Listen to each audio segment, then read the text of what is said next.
You ask Tiger to calculate. This deals with finding the midpoint between 2 points. The midpoint between the 2 points is negative 34.52. Let's solve it step by step. Plot the 2 points and calculate the midpoint using the formula.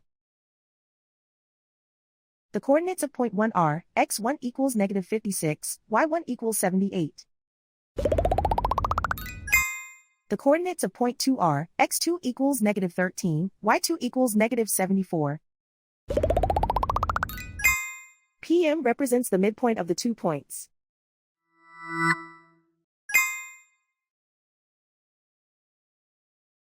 Use the x values in the midpoint formula to find the midpoints x. x1 equals negative 56. x2 equals negative 13. Simplify the arithmetic.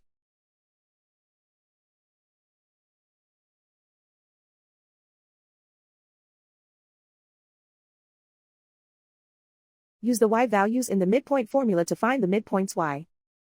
y1 equals 78.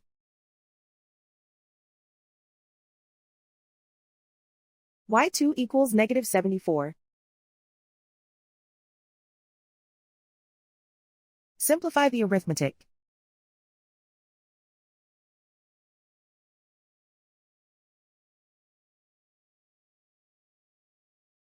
And so, the midpoint is negative 34.52.